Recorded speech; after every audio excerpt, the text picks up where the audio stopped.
And what's up, everybody? I'm back with another movie review. Yes, these are getting pretty rare, but we did see, I guess, a new movie. It's a new movie for me, at least. It's not a good one.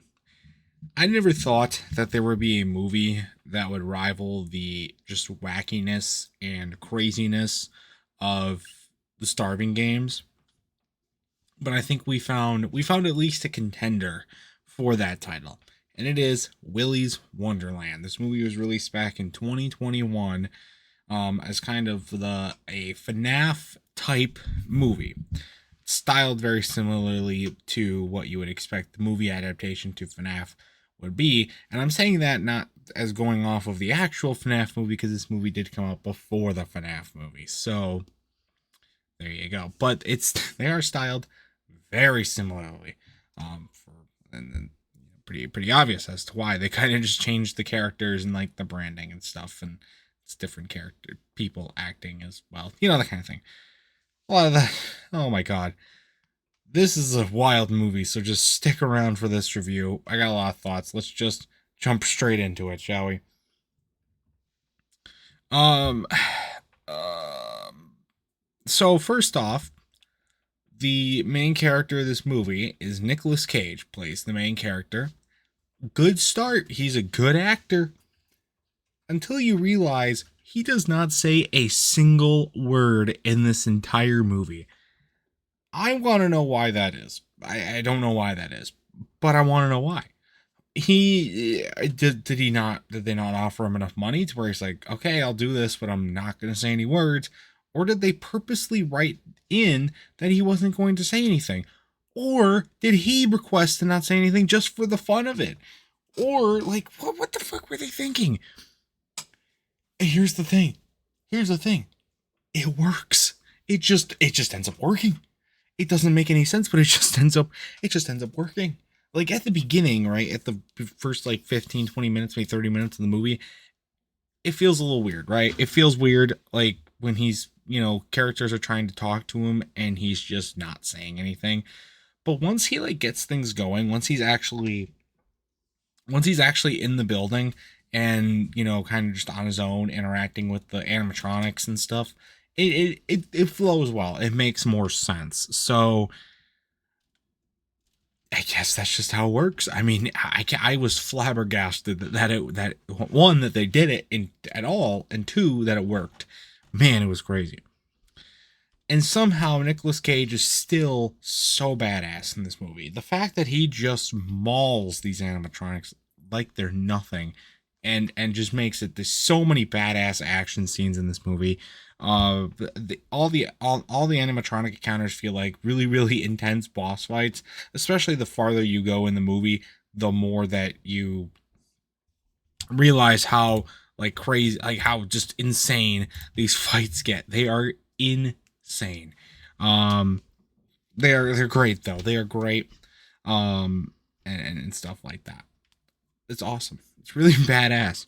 The other characters besides Nicolas Cage do speak, but their lines are awful.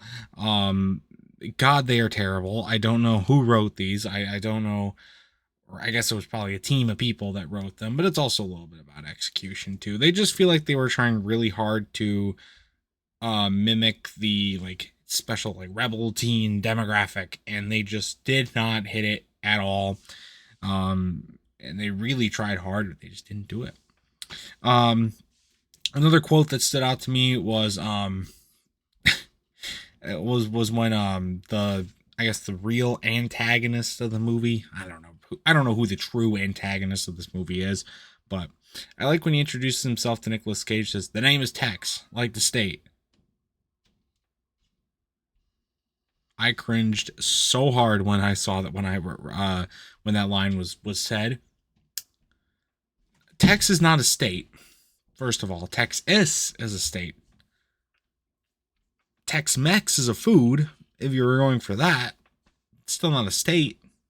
It's not a state of matter. It's not a physical state. It's not a college or anything like that. This doesn't make any sense. I did not like that line. There's also some pretty bad camera angles in this movie. They just don't really With the boss, I call them the boss. I'm not calling them the boss fights, but even those angles aren't that great. But I think it's just like the atmosphere that you get from Nicolas Cage just being so badass that really just kind of you don't really bat that much of an eye to it at all. So that's fine. But it's weird. It's really weird. Um, there were some other scenes that really stood out to me in this movie. One in particular was the fun room sex scene, which just, what the fuck? That doesn't. First off, who the fuck is getting horny in an abandoned Chuck E. Cheese when they're in the fun room? Like, what the fuck? That was just the most out there like way that they could have gotten to a scene like that. And they go at this this is a long scene too.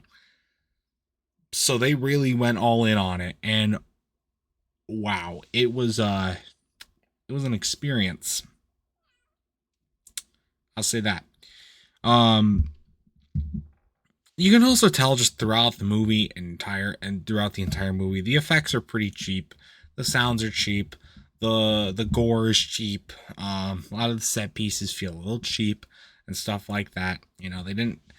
I feel like for the most part they worked their budget into two things in this movie. One, Nicolas Cage, obviously getting him in the movie. Two, getting the license to use Freebird at the end of the movie. That caught me way off guard when they just started playing Freebird out of nowhere. What the fuck? Where was that coming from? That was insane. But they somehow got Freebird in it for whatever reason. Obviously they didn't get the Freebird. They didn't get that part in there, but it's obviously Freebird, you can tell.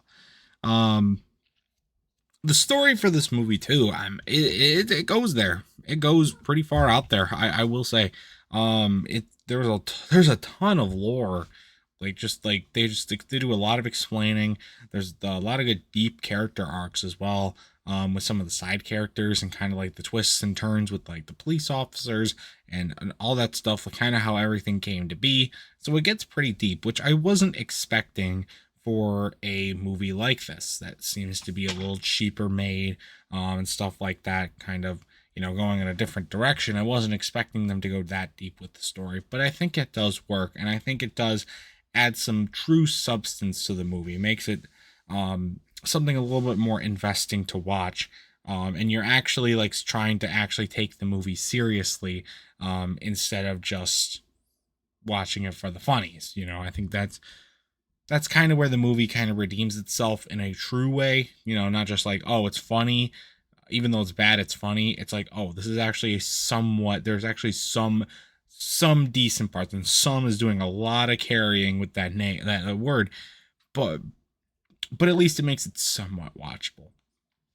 So in conclusion, this movie is not as bad as the Starving Games. It's not. It's not. It's not good though. I will say that it's not a good movie. I don't know why you would watch it, but unless it was for funnies, I would recommend maybe getting a little drunk while watching this. I think that would make the movie experience 10 times better. I did not try that, and I will not be trying that because there's no way in hell I'm watching this movie again. So there you go. You can fuck that. But anyways, for my final score for Willy's Wonderland, I'm gonna have to give this movie a good. Give it a 5. I'll give it a 5. I didn't hate watching the movie, but there's no way in hell I'm going to watch it again. And I would not recommend watching this to anybody who is like looking to just watch a good movie. Don't do that. Don't do that. But that's going to do for this review of Willy's Wonderland. You ever had the unfortunate, or I guess fortunate, pleasure of seeing this movie? Let me know your thoughts about it in the comment section down below. And that's going to do it for this video as well. So stay tuned for much more amazing content, including more movie reviews and other awesome stuff. Until next time, see you guys later. Goodbye.